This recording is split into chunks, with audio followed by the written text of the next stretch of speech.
ಎಲ್ರಿಗೂ ನಮಸ್ಕಾರ. ಈ ವಿಡಿಯೋದಲ್ಲಿ ನಾವು ಫಾರ್ಮ್ 15G ಬಗ್ಗೆ ತಿಳಿದುಕೊಳ್ಳೋಣ. ಪಿ ಎಫ್ ವಿಡ್ರಾವಲ್, ನೀವೇನಾದರೂ ಪಿ ಎಫ್ ವಿಡ್ರಾವಲ್ ಮಾಡ್ಕೊತಿದ್ರೆ ನಿಮ್ಮ ಪಿ ಎಫ್ ವಿಡ್ರಾವಲ್ ಅಮೌಂಟ್ 50,000ಕ್ಕಿಂತ ಜಾಸ್ತಿ ಇದ್ದು ನಿಮ್ಮ ಟೋಟಲ್ ಸರ್ವಿಸ್ ಪೀರಿಯಡ್ 5 ವರ್ಷಕ್ಕಿಂತ ಕಡಿಮೆ ಇದ್ದರೆ ಎಲ್ಲ ಎಂಪ್ಲಾಯರ್ನ ಸೇರಿಸಿ ಈ ಸಂದರ್ಭದಲ್ಲಿ ನೀವು ಪಿ ಎಫ್ ವಿಡ್ರಾವಲ್ಗೆ ಅಪ್ಲೈ ಮಾಡಿದಾಗ 10% TDS ಡಿಡಕ್ಟ್ ಆಗುತ್ತೆ. ಸೊ ಈ 10% ಪಿ ಎಫ್ TDS ಡಿಡಕ್ಟ್ ಆಗಬಾರ್ದು ಅಂತ ಸಂದರ್ಭದಲ್ಲಿ ನೀವು ಫಾರ್ಮ್ 15G ಫಿಲ್ ಮಾಡಿ ಪಿ ಎಫ್ ಪೋರ್ಟಲ್ನಲ್ಲಿ ಅಪ್ಲೋಡ್ ಮಾಡ್ಕೋಬೇಕು. ಸೊ 10% TDS ಅಂದರೆ ಲೈಕ್ ಇನ್ ಕೇಸ್ ನೀವೇನಾದರೂ 1 ಲಕ್ಷ ರೂಪಾಯಿ ಅಪ್ಲೈ ಮಾಡಿದರೆ ಪಿ ಎಫ್ ವಿಡ್ರಾವಲ್ಗೆ, ಸೊ 10% ಅಂದರೆ 10,000 ರೂಪಾಯಿ TDS ಆಗುತ್ತೆ. ಸೊ ಈ ಸಂದರ್ಭದಲ್ಲಿ ನಿಮ್ಮ ಬ್ಯಾಂಕ್ ಅಕೌಂಟ್ಗೆ ಕೇವಲ 90,000 ರೂಪಾಯಿಗಳು ಡೆಪಾಸಿಟ್ ಮಾಡ್ತಾರೆ. ಸೊ ಇದನ್ನ ನೀವು ತಪ್ಪಿಸೋದಕ್ಕೆ ನೀವು ಕಂಪ್ಲೀಟ್ ಆಗಿ ಫಾರ್ಮ್ 15G ಫಿಲ್ ಮಾಡಿ ಅಪ್ಲೋಡ್ ಮಾಡ್ಕೋಬೇಕು. ಸೊ ಮುಂದೆ ನಾವು ನೋಡೋಣ ಲೈಕ್ ಯಾವ ಥರ ಫಾರ್ಮ್ 15G ಡೌನ್ಲೋಡ್ ಮಾಡಿಕೊಂಡು ಫಿಲ್ ಮಾಡಿ ಅದನ್ನು ಹೇಗೆ ಅಪ್ಲೋಡ್ ಮಾಡಬೇಕು ಕರೆಕ್ಟಾಗಿ. ಅದರಿಂದ ನೀವು ಯಾವುದೇ ಥರದ TDSನ ಕಟ್ಟಬೇಕಾಗಿರಲ್ಲ. ಸೊ ಇದು ಒಂದು ಫಾರ್ಮ್ 15Gಯ ಸ್ಯಾಂಪಲ್ ಟೆಂಪ್ಲೇಟ್. ಇದನ್ನು ನಾನು ಡೀಟೇಲ್ ಆಗಿ ಮುಂದೆ ಯಾವ ಫೀಲ್ಡ್ನ ಯಾವ ಥರ ಫಿಲ್ ಮಾಡಬೇಕು, ಯಾವ ಥರ ಫಿಲ್ ಮಾಡಿದ್ರೆ ರಿಜೆಕ್ಟ್ ಆಗಲ್ಲ, ಹಾಗೆ ಈ ಫಾರ್ಮ್ನ ಎಲ್ಲಿಂದ ನೀವು ಡೌನ್ಲೋಡ್ ಮಾಡ್ಕೊಬೋದು ಎಲ್ಲವನ್ನು ತಿಳಿಸ್ಕೊಡ್ತೇನೆ. ಫಾರ್ಮ್ 15G ಇದು ಒಂದು ಡಿಕ್ಲರೇಷನ್ ಆಗಿದ್ದು ಇನ್ಕಮ್ ಟ್ಯಾಕ್ಸ್ ಆಫ್ ಇಂಡಿಯಾನಲ್ಲಿ ನೀವು ನಿಮ್ಮ ಇನ್ಕಮ್ ಬಿಲೋ ಟ್ಯಾಕ್ಸೇಬಲ್ ಲಿಮಿಟ್ ಅಂದರೆ ನಿಮ್ಮ ಟೋಟಲ್ ಇನ್ಕಮ್ 2.5 ಲಕ್ಷಕ್ಕಿಂತ ಕಡಿಮೆ ಇದ್ದಿದ್ದರಿಂದ ನಿಮ್ಮ ಯಾವುದೇ ಥರದ TDS ಡಿಡಕ್ಟ್ ಆಗಬಾರ್ದು ಎನ್ನುವುದು ಇದರ ಉದ್ದೇಶ.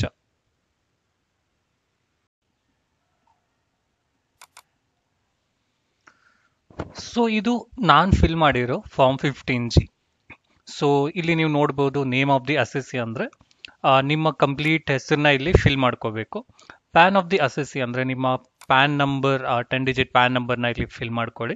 ಸ್ಟೇಟಸ್ ಬಂದ್ಬಿಟ್ಟು ಇಂಡಿವಿಜುವಲ್, ಹಾಗೆ ಪ್ರೀವಿಯಸ್ ಇಯರ್ ಅಂದರೆ PY ಅಂದರೆ ನೀವು ಯಾವ ವರ್ಷದಲ್ಲಿ ಯಾವ ಫೈನಾನ್ಷಿಯಲ್ ಇಯರಲ್ಲಿ ನೀವು ಫಿಲ್ ಮಾಡ್ತಿದ್ದೀರಾ ಅದನ್ನು ನೀವು ಇಲ್ಲಿ ಅಪ್ಡೇಟ್ ಮಾಡಬೇಕು. ಲೈಕ್ ಕರೆಂಟ್ ಫೈನಾನ್ಷಿಯಲ್ ಇಯರ್ 2023-24 ಆಗಿರೋದ್ರಿಂದ ನಾವು 23-24 ಅಂತ ಫಿಲ್ ಮಾಡ್ತಿದ್ದೀವಿ. ಅಂದರೆ ಲೈಕ್ ನೀವು ಏಪ್ರಿಲ್ 1st 2023 ಇಂದ ಮಾರ್ಚ್ 31st 2024 ವರೆಗೂ ಫಿಲ್ ಮಾಡ್ತಿದ್ರೆ ನೀವು 23-24 ಅಂತ ಫಿಲ್ ಮಾಡಬೇಕು. ಇನ್ ಕೇಸ್ ಏನಾದರೂ ನೀವು 31st ಮಾರ್ಚ್ 2024 ಇಂದ ಮುಂದೆ ಅಂದರೆ ಲೈಕ್ ಏಪ್ರಿಲ್ ಮೇನಲ್ಲಿ ಫಿಲ್ ಮಾಡಿದಿದ್ರೆ ನೀವು ಪ್ರೀವಿಯಸ್ ಇಯರ್ನ 24-25 ಅಂತ ಫಿಲ್ ಮಾಡ್ಕೋಬೇಕು. ಸೊ ನೆಕ್ಸ್ಟು ರೆಸಿಡೆನ್ಷಿಯಲ್ ಸ್ಟೇಟಸ್ ಅಂದರೆ ನೀವು ರೆಸಿಡೆಂಟ್ ಅಂತ ಫಿಲ್ ಮಾಡ್ಕೊಳ್ಳಿ. ಹಾಗೆ ನೆಕ್ಸ್ಟ್ 6 to 13 ವರೆಗೂ ನಿಮ್ಮ ಪರ್ಸನಲ್ ಇನ್ಫಾರ್ಮೇಷನ್ನ ಫಿಲ್ ಮಾಡ್ಕೊಳ್ಳಿ.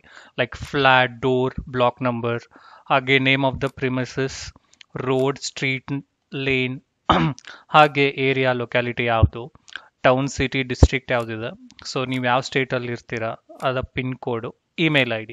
ಸೊ ನೀವು ಇಷ್ಟೆಲ್ಲವನ್ನು ಫಿಲ್ ಮಾಡ್ಕೊಬೇಕು. ಹಾಗೆ ಟೆಲಿಫೋನ್ ನಂಬರ್ನ, ಮೊಬೈಲ್ ನಂಬರ್ನ ಕೂಡ ಇಲ್ಲಿ ಫಿಲ್ ಮಾಡ್ಕೋಬಹುದು. ನೆಕ್ಸ್ಟ್ ಇರೋದು whether assessed to tax under the income tax act. ಅಂದರೆ ನೀವು ಏನಾದರೂ ಪ್ರೀವಿಯಸ್ ಇಯರ್ ITR ಫೈಲ್ ಮಾಡಿದ್ರೆ ಅದನ್ನ ಎಸ್ ಅಂತ ಫಿಲ್ ಮಾಡಿ. If yes, latest assessment year for which assessed ಅಂದರೆ ಲೈಕ್ ಅಸೆಸ್ಮೆಂಟ್ ಇಯರ್ 23-24 ಅಂತ ಇಲ್ಲಿ ಫಿಲ್ ಮಾಡ್ಕೋಬೇಕು. ನೆಕ್ಸ್ಟ್ ಇರೋದು estimated income for which this declaration is made. ಇದನ್ನು ನೀವು ಎಷ್ಟು ಟೋಟಲ್ PF ವಿಡ್ರಾವಲ್ಗೆ ಅಪ್ಲೈ ಮಾಡಿರ್ತೀರಾ ಅಂದರೆ PF ವಿಡ್ರಾವಲ್ ಅಮೌಂಟ್ ಎಷ್ಟಿದೆ ಅದನ್ನು ಫಿಲ್ ಮಾಡ್ಕೋಬೇಕು. ಇದು ಒಂದು ಅಂದಾಜು ಅಮೌಂಟ್ ಆಗಿರೋದ್ರಿಂದ ನೀವು ಜಾಸ್ತಿ ಹೆಚ್ಚು ಕಡಿಮೆ ಆಗಿದ್ರೂ ಏನೂ ತೊಂದರೆ ಇಲ್ಲ. ನೆಕ್ಸ್ಟ್ ಇರೋದು estimated total income of the previous year in which income mentioned in column 16 to be included. So ನೀವು ಪ್ರೀವಿಯಸ್ ಇಯರ್ ಅಂದರೆ ಕರೆಂಟ್ ಫೈನಾನ್ಷಿಯಲ್ ಇಯರಲ್ಲಿ ಟೋಟಲ್ ನಿಮ್ಮ ಇನ್ಕಮ್ ಎಷ್ಟಿದೆ ಅನ್ನೋದನ್ನು ಫಿಲ್ ಮಾಡ್ಕೋಬೇಕು. ಲೈಕ್ ಇದು ಇಲ್ಲಿರೋ 16ಅಲ್ಲಿ ಫಿಲ್ ಮಾಡಿರೋ PF ವಿಡ್ರಾವಲ್ ಅಮೌಂಟ್ನ ಸೇರಿಸಿ ಆಗಿರೋದ್ರೆ. ಸೊ ಇನ್ ಕೇಸ್ ಲೈಕ್ ಇಲ್ಲಿ ನೀವು ನೋಡಿದ್ರೆ 2,50,000 ಅಂತ ಇದೆ. ಸೊ ಏನಕ್ಕಂದ್ರೆ 2 lakh rupees ನಮ್ಮದು withdrawal amount, 50,000 may be like other sources of income ಇಂದ ಇರ್ಬೋದು, ಲೈಕ್ ಇಂಟ್ರೆಸ್ಟ್ ಅಮೌಂಟ್ ಅಥವಾ ರೆಂಟಲ್ ಅಮೌಂಟ್, ಇದೆಲ್ಲವೂ ಕೂಡ ಇನ್ಕ್ಲೂಡ್ ಮಾಡ್ಕೊಬೇಕು. ಸೊ ನೀವು ಇಲ್ಲಿ ಏನು ಒಂದು ಇಂಪಾರ್ಟೆಂಟ್ ನೋಟ್ನ ವಿಷಯನ ಇಟ್ಕೋಬೇಕು ಅಂದರೆ, ನೀವು ಫಾರ್ಮ್ 15G ಯಾವಾಗ ಫಿಲ್ ಮಾಡಬೇಕು ಅಂದರೆ, ನಿಮ್ಮ ಟೋಟಲ್ ಎಸ್ಟಿಮೇಟೆಡ್ ಇನ್ಕಮ್ 2.5 ಲಕ್ಷಕ್ಕಿಂತ ಕಡಿಮೆ ಇದ್ದಾಗ ಮಾತ್ರ ಫಾರ್ಮ್ 15G ಫಿಲ್ ಮಾಡ್ಕೋಬೇಕು. ಇಲ್ಲ ಅಂದರೆ ಫಿಲ್ ಮಾಡಿದರೆ ಏನು ಯೂಸ್ ಆಗಲ್ಲ. ಯಾಕಂದರೆ ನಿಮ್ಮ total income estimated total income 2.5 ಲಕ್ಷಕ್ಕಿಂತ ಹೆಚ್ಚಿಗೆ ಇದ್ದರೆ, ಸೊ ಅದು ಟ್ಯಾಕ್ಸೇಬಲ್ ಲಿಮಿಟ್ ಆಗಿರುತ್ತೆ. ಸೊ ಟ್ಯಾಕ್ಸೇಬಲ್ ಲಿಮಿಟ್ಗಿಂತ ಕಮ್ಮಿ ಇದ್ದಾಗ ಮಾತ್ರ ಫಾರ್ಮ್ 15G ಫಿಲ್ ಮಾಡ್ಕೋಬೇಕು. ಸೊ ನೆಕ್ಸ್ಟ್ ಇರೋದು details of form number 15G other than this form fill during the previous year if any. ಅಂದರೆ ನೀವೇನಾದರೂ ಇದಲ್ಲದೆ ಇನ್ನೊಂದು ಯಾವ್ದಾದ್ರು ಫಾರ್ಮ್ 15G ಫಿಲ್ ಮಾಡಿದರೆ ಅದರ ಡೀಟೇಲ್ಸ್ ಇಲ್ಲಿ ಕೊಡಬೇಕು. ಯಾವ ಥರ ಅಂದರೆ, ನೀವೇನಾದ್ರು ಬ್ಯಾಂಕಲ್ಲಿ FD ಏನಾದರೂ ಇಟ್ಟಿದ್ರೆ ಅಲ್ಲಿ TDSನ ಸೇವ್ ಮಾಡ್ಕೊಳ್ಳೋಕ್ಕೆ ನೀವು ಏನಾದರೂ ಫಾರ್ಮ್ 15G ಫಿಲ್ ಮಾಡಿದರೆ ಅದನ್ನ ಡೀಟೇಲ್ಸ್ನ ಇಲ್ಲಿ ಫಿಲ್ ಮಾಡ್ಕೊಬೇಕು. ಸೊ ನಾವು ಯಾವುದೂ ಫಿಲ್ ಮಾಡಿಲ್ಲ, ಸೊ ಅದಕ್ಕೆ ಇಲ್ಲಿ ಏನೂ ಇಲ್ಲ. So total number of form number 15G filed 1. So ಯಾವುದೂ ಫಿಲ್ ಮಾಡಿಲ್ಲ, ಸೊ ಇದು ಒಂದೇ ಇರೋದ್ರಿಂದ 1. Aggregate amount of income for which form number 15G is filled. So ಇಲ್ಲಿರೋ ಅಮೌಂಟನ್ನೇ ನಾವು ಫಿಲ್ ಮಾಡ್ತಿದ್ವಿ. ಲೈಕ್ 2 ಲಕ್ಷ ವಿಡ್ರಾವಲ್ಗೆ ನಾವು ಫಿಲ್ ಮಾಡಿರೋದ್ರಿಂದ ಅದನ್ನೇ ನೀವು ಡೈರೆಕ್ಟಾಗಿ ಎಂಟರ್ ಮಾಡ್ಕೋಬಹುದು. ನೆಕ್ಸ್ಟ್ ಇರೋದು details of income for which the declaration is filled. So ಇಲ್ಲಿ ನೀವು ನೋಡ್ಕೋಬಹುದು, like identification number of relevant investment or account. So ನೀವು ಇಲ್ಲಿ UN ನಂಬರ್ನ ಎಂಟರ್ ಮಾಡ್ಕೊಬಹುದು. ನೇಚರ್ ಆಫ್ ಇನ್ಕಮ್ ಅಂದರೆ PF ವಿಡ್ರಾವಲ್. ಇದು ತುಂಬ ಇಂಪಾರ್ಟೆಂಟ್ ಪಾಯಿಂಟ್ ಆಗಿರುತ್ತೆ. Like section under which tax is deductible, like section 192A ಅಂತ ನೀವು ಕ್ಲಿಯರ್ ಆಗಿ ಮೆನ್ಷನ್ ಮಾಡ್ಕೋಬೇಕು. ನೆಕ್ಸ್ಟ್ ಇರೋದು ಅಮೌಂಟ್ ಆಫ್ ಇನ್ಕಮ್, ಎಷ್ಟು ಟೋಟಲ್ ನೀವು ಇನ್ಕಮ್ ವಿತ್ಡ್ರಾವಲ್ ಮಾಡ್ತಿದ್ದೀರಿ ಅನ್ನೋದನ್ನ ಇಲ್ಲಿ ಎಂಟರ್ ಮಾಡ್ಕೋಬೇಕು. ನೆಕ್ಸ್ಟ್ ಇರಲಿರೋದು ಸಿಗ್ನೇಚರ್ ಆಫ್ ದಿ ಡಿಕ್ಲರೆಂಟ್, ಇದನ್ನ ನೀವು ಇಲ್ಲಿ ಸಿಗ್ನೇಚರ್ ಮಾಡ್ಕೊಬೇಕು. ನೆಕ್ಸ್ಟ್ ಅದೇ ಫಾರ್ಮಲ್ಲಿ ನೆಕ್ಸ್ಟ್ ಏನಿದೆ ಅಂದರೆ ಡಿಕ್ಲರೇಷನ್ ಆರ್ ವೆರಿಫಿಕೇಶನ್. ಸೊ ನೀವು ನಿಮ್ಮ ಹೆಸರನ್ನ ಬರೀರಿ.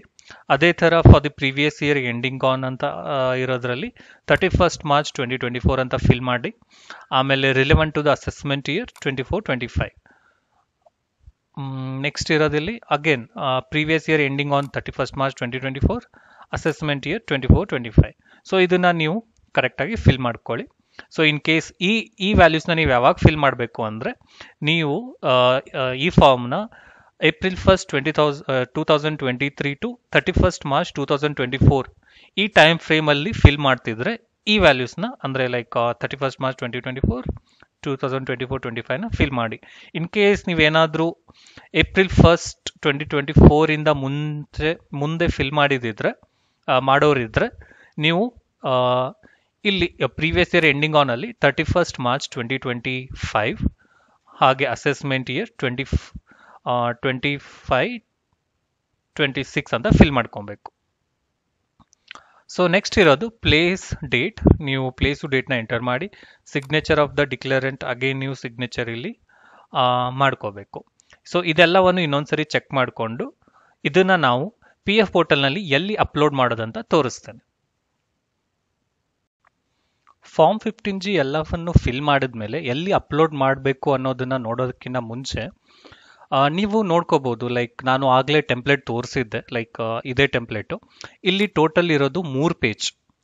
ಸೊ 3 ಪೇಜ್ ಆಗಿದೆ, ಬಟ್ ನಾವು ಫಿಲ್ ಮಾಡಿರೋದು ಪೇಜ್ ನಂಬರ್ 1ನಲ್ಲಿರೋ ಪಾರ್ಟ್ 1 ಹಾಗೆ ಡಿಕ್ಲರೇಷನ್ ಅಂಡ್ ವೆರಿಫಿಕೇಶನ್. ಸೊ ಇದೆಲ್ಲವೂ ಪೇಜ್ ನಂಬರ್ 1ನಲ್ಲಿ ಮಾತ್ರ ಇರೋದು. ಸೊ ಪಾರ್ಟ್ 2 ಎಂಬುದು to be filled by the person responsible for paying the income refer to in column 16 of part 1. So ಅಂದರೆ ಇದು PF ಡಿಪಾರ್ಟ್ಮೆಂಟ್ಗೆ ಸಂಬಂಧಿಸಿದ್ದು. ಇದು ನಾವೇನು ಫಿಲ್ ಮಾಡೋಕ್ಕೆ ಬೇಕಾಗಿರೋದಿಲ್ಲ. ಸೊ ಅದಕ್ಕೆ ಪಾರ್ಟ್ 1ನಲ್ಲಿ ಅಂದರೆ ಪೇಜ್ 1ಅನ್ನು ಮಾತ್ರ ಫಿಲ್ ಮಾಡಿದ್ರೆ ಸಾಕು.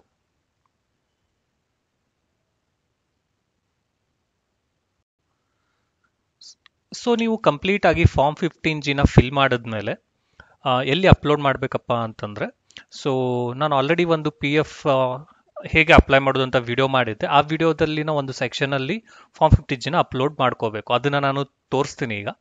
ಸೊ ನೀವು ಯೂಟ್ಯೂಬಲ್ಲಿ ಸ್ಟ್ರೀಮಿಂಗ್ ಬಿಟ್ ಅಂತ ಸರ್ಚ್ ಮಾಡಿ ನಮ್ಮ ಚಾನಲ್ನ ಓಪನ್ ಮಾಡಿಕೊಂಡ್ರೆ ಇಲ್ಲಿ ಪ್ಲೇ ಲಿಸ್ಟ್ ಇದೆ, ತುಂಬ ಪ್ಲೇ ಲಿಸ್ಟ್ ಇದೆ. ಇದರಲ್ಲಿ EPF ಅನ್ನೋದು ಒಂದು ಪ್ಲೇ ಲಿಸ್ಟ್. ಇದರಲ್ಲಿ ನೀವು PF ವಿತ್ಡ್ರಾ ಫಾರ್ಮ್ 19 ಅಥವಾ ಈ ಥರ ಇದೆಯಲ್ಲ ಫಾರ್ಮ್ 19 ಈ ಪರ್ಟಿಕ್ಯುಲರ್ ವಿಡಿಯೋಗೆ ಓಪನ್ ಮಾಡಿಕೊಂಡು ನೀವು ನೋಡ್ಕೋಬಹುದು ಯಾವ ಥರ ನೀವು ಪಿ ಎಫ್ನ ವಿಡ್ರಾ ಮಾಡ್ಕೋಬಹುದು ಅಂತ. ಸೊ ಈ ವಿಡಿಯೋದಲ್ಲಿ ನೀವು ನೋಡಿದ್ರೆ ಇಲ್ಲಿ ಪರ್ಟಿಕ್ಯುಲರ್ ಆಗಿ I want to apply for only P F withdrawal form 19. So ಅದನ್ನ ಮಾಡಬೇಕಾದ್ರೆ ಅಪ್ಲೋಡ್ ಫಾರ್ಮ್ 15 ಅನ್ನೋ ಆಪ್ಷನ್ ಕೂಡ ಎನೇಬಲ್ ಆಗಿರುತ್ತೆ. ಸೊ ಇಲ್ಲಿ ನೀವು ಫಿಲ್ ಮಾಡಿರುವಂಥ ಫಾರ್ಮ್ 15 ಅಪ್ಲೋಡ್ ಮಾಡ್ಕೋಬೇಕು. ಸೊ ಏನು ನೋಟ್ ಮಾಡ್ಕೋಬೇಕು ಅಂದರೆ PDF ಫಾರ್ಮ್ಯಾಟಲ್ಲಿರೋ ಫೈಲ್ನ ಮಾತ್ರ ಅಪ್ಲೋಡ್ ಮಾಡ್ಬೋದಾಗಿದೆ. ಅದು ಕೂಡ 1 MB up to 1 MB size ಆಗಿರಬೇಕು. ಸೊ ಈ ಪರ್ಟಿಕ್ಯುಲರ್ ಸೆಕ್ಷನಲ್ಲಿ ನೀವು ಫಾರ್ಮ್ 15 ಅಪ್ಲೋಡ್ ಮಾಡಬೇಕಾಗುತ್ತೆ. ಸೊ ಈ ಥರ ನೀವು ನಿಮ್ಮ TDSನ 10% TDSನ ನೀವು ಉಳಿಸ್ಕೋಬಹುದು. ಸೊ ಈ ವಿಡಿಯೋ ಏನಾದರೂ ನಿಮಗೆ ಇಷ್ಟ ಆಗಿದ್ರೆ ನಿಮ್ಮ ಫ್ರೆಂಡ್ಸ್ ಜೊತೆ ಶೇರ್ ಮಾಡಿ, ನಮ್ಮ ಚಾನಲ್ನ ಸಬ್ಸ್ಕ್ರೈಬ್ ಮಾಡಿ. ಇನ್ ಕೇಸ್ ನಿಮಗೆ ಏನಾದರೂ ಫಾರ್ಮ್ 15G ಅಥವಾ PF ರಿಲೇಟೆಡ್ ಡೌಟ್ಸ್ ಇದ್ದರೆ, ಏನಾದರೂ ಕ್ವೆಶನ್ಸ್ ಕಮೆಂಟ್ಸ್ ಇದ್ದರೆ ನೀವು ಕಮೆಂಟ್ ಸೆಕ್ಷನಲ್ಲಿ ನಿಮ್ಮ ಕಮೆಂಟ್ಸ್ನ ಪೋಸ್ಟ್ ಮಾಡಿ.